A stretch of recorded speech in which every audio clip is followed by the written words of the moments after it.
So I took 2 gap years, but were they even worth it? Hello, welcome to another weekly gap set with Sarah G. If you're new here, my name is Sarah and this is my little pocket of the internet where I just sit down with my camera, no script, just me and my thoughts. And today's topic is actually getting into, was my gap year even worth it? A little self-reflection. I made a video last week sort of weighing up the pros and cons between gap year versus uni, and I actually really wanted to sit down today in front of the camera and also reflect, sort of reminisce about the good old days and what I got up to in those 2 years and whether or not it was worth it. You may have noticed that I am in a completely different filming location. I'm back at my flat because it is currently absolutely snowing outside. My class has been cancelled for the day. I've got myself a cup of tea and it's time to get cozy and reminisce about the good old days. So yeah, grab yourself a tea or a coffee or get cozy and let's get yapping. So a little bit of context. The first gap year I did was I moved to London, and when I was 18, I worked for a year and then I went traveling for 3 or 4 months, and then I came back to New Zealand and I worked. So those were sort of the 2 components of my 2 gap years. But specifically, I want to dive in more about London and what I got up to in London, because I feel like that was sort of the start of it all. That was the pin. Wasn't just the chapter, it was the start of the book. Oh my gosh, that was so corny, but it's real. It literally was the start of my life. Like, there's no other way to say it. It was literally the start of everything I'm getting up to now, and it's honestly, spoiler alert, it changed my life. Another key component to the story is I have 2 older brothers. The first older brother, the oldest, he didn't take a gap year and he went to university straight away. And then the middle child took a gap year and worked in Auckland, where we were living at the time, saved a whole bunch of money, and then went to university after that. And I remember looking at them and being like, I think I want to do the second option. I think I want to go on a gap year. And I was young at the time. I was only about 13 when I started high school, and people were sort of, I don't even know why we were talking about life after high school. Not like it was like next year, but it was 5 years away. And I remember thinking, I want to take a gap year. And as I went through high school, that thought grew and grew and grew. And then when I was in my senior years, it was heavily affected by COVID, which meant I just felt this absolute ambition to go and explore. I remember sitting up in my room listening to tunes. It was lockdown days.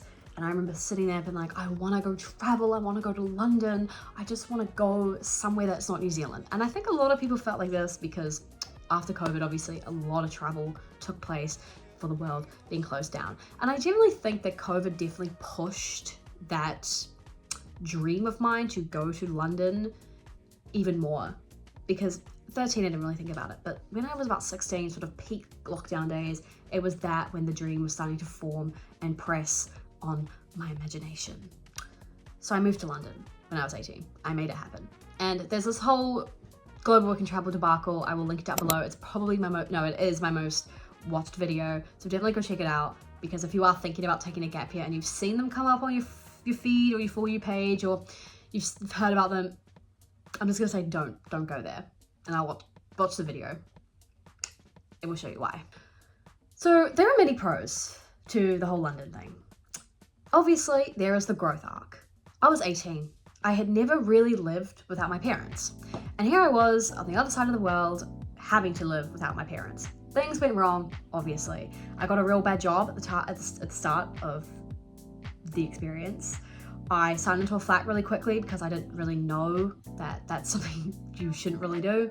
I sort of grabbed onto the first flat that I got and that looked okay and was like, I'll sign it. I had to open up a bank account. I had to go and pay taxes. Not like I didn't pay taxes before, but it was a whole different tax system that I'm not used to. NHS, etc. I had to go apply for a visa. There were so many growth moments and growth arcs that have really, really helped develop me into who I am today.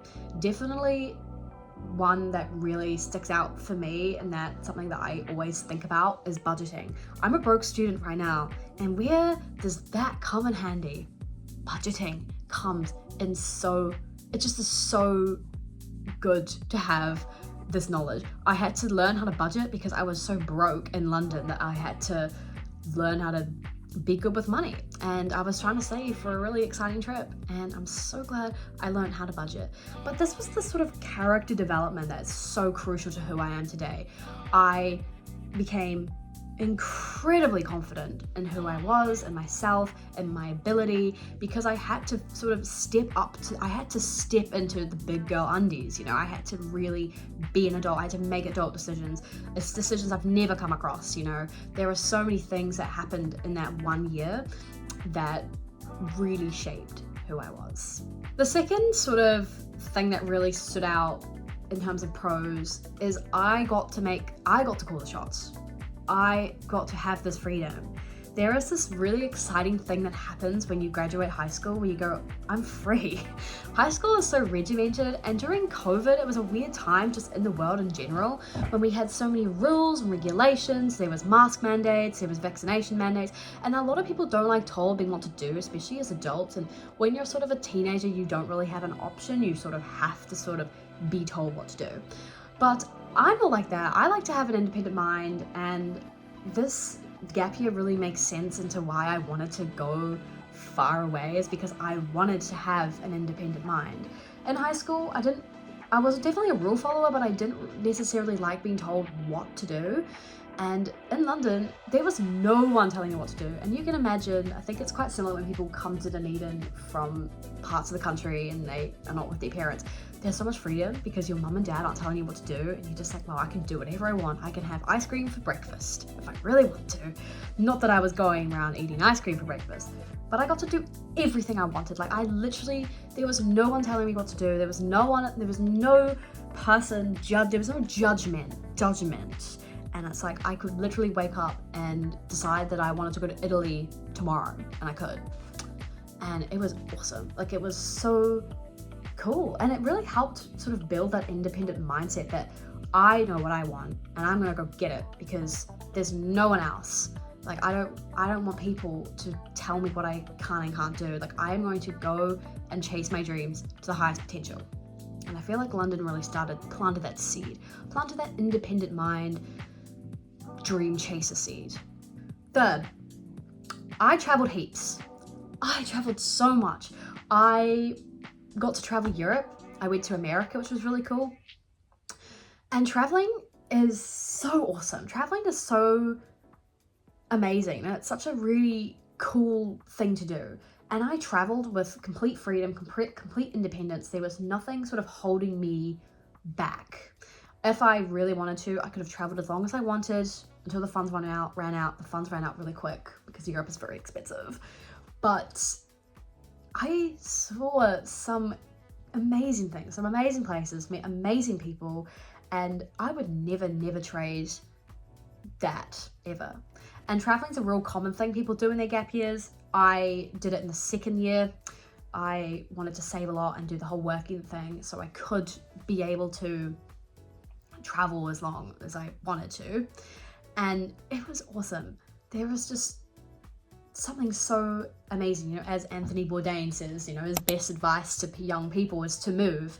And I 100% stand on that. I think moving, if you can and you're able to, it's education of the world at the end of the day. You know, you've got education, then you've got education of the world and of the mind. And I just think that traveling really helped bring that. And I love traveling. I absolutely love it. I think after that, I really got the travel bug. I really got this ambition to go and to move and to go to all these places, to backpack. And backpacking is, you know, it brings a lot of sort of skills as well. And it's just so awesome. And if I had never taken that gap year, I probably wouldn't have traveled. I really just don't know. And it's obviously another universe that probably did play out, but I just think it was so cool. And obviously because London's like on the base of Europe, like it's on Europe's doorstep, where New Zealand is very, very far away. And a lot of people were saying that, oh, you'll get back to Europe, you will, don't worry. But okay, it's been like 2.5 years now, and I generally don't see myself going back to Europe anytime soon. It's just so expensive from New Zealand, and I'm just so glad that I was able to go when I did. Now, there were some definite cons about a gap year, and the first one that I felt a lot was FOMO. FOMO of watching my friends on Instagram, going to university parties, making new friends, and I was out here sitting alone in my London shoebox room, being like, damn, I'm not really going to parties. But I'm going to Italy tomorrow, so... So I don't really see this as big con because it sort of came back around for me when I started university. But it was kind of hard to watch at the start when I was feeling really homesick, which is the second con. That I was like, I kind of just want to be back in New Zealand and at university. But once again, would never, ever, ever, ever trade those experiences for what? Going to a Castle Street party? I don't think so. But homesickness was definitely a big one. There was a couple of times where things went wrong. And unfortunately, my parents live so far away. And another thing is the time difference. If something went wrong in the middle of the day, my parents were most likely asleep because I couldn't just rely on them. And it was quite hard. I didn't really have any support network in London. I didn't know anyone at the time when these things were sort of going wrong. And that was, I guess it is like a con, but it's also a blessing in disguise because when those moments happen, big character development came from it. You know, I had to really sort of force myself to call these shots, make these decisions, and just sort of step into the role. And the last con, which isn't really a con because I just briefly alluded to it earlier in the video, is I was so broke. London is so expensive and the minimum wage is so low. So I was just always so broke. I was trying so hard to save for Europe, which meant I literally had, oh my god, I literally had £50 a week to spend. So once food came out, I only really had like £20 to spend. It was diabolical. But then on the flip side, I did have to get good at budgeting, and that's really saved my broke student ass nowadays. So those are the cons. And I sort of said earlier in the video that it wasn't just a chapter of my life, it was the whole book. It was the start of the book. I reflect on this quite a lot because everything I'm doing sort of makes sense. I feel like London really started the foundations, and I can build on that, I can stand on that. I don't know, I just feel so grateful that I did that and that I was able to do that, and I just absolutely love it. I feel like this is really, we get taught this thing at school, it's called set real goals or something. Is it real goals? Yeah, I think it is real goals, and the R obviously stands for realistic. But my biggest advice is don't let any goal be realistic. Because moving to London, when I told my parents at 16, that was not realistic. I think they were kind of going, this is insane. Like, okay, sweetie, sure. But then I made it happen. And now it's kind of made me realize that no goal is ever too unrealistic. Go chase them, be ambitious, and take that gap year. So this is your sign. If you're thinking about it, do it. Because it will literally change your life. And I'll see you very, very soon. Bye.